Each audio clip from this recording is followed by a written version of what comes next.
So জয় হিন্দ বন্ধুরা, যেমনটা তোমরা জানো যে বিএসএফ হেড কনস্টেবলের মাঠ কিন্তু চলছে এখনও।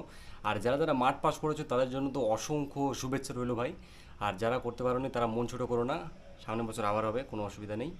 অ্যান্ড যারা মাঠ পাস করেছো অ্যান্ড তারা এখন পড়াশুনোর দিকে পুরো ফোকাস করো। অ্যান্ড হ্যাঁ, পড়াশুনোর সাথে সাথে কিন্তু টাইপিং টেস্টটার দিকেও ফোকাস করো, কারণ বিএসএফ হেড কনস্টেবলে কিন্তু টাইপিং টেস্ট লাগে।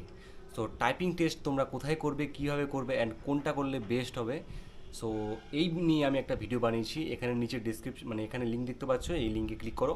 সো ওই ভিডিওটা দেখো, সমস্ত কিছু ভালোভাবে ডেসক্রাইব করে দিয়েছি আমি। সো দেখে আসো, যাও।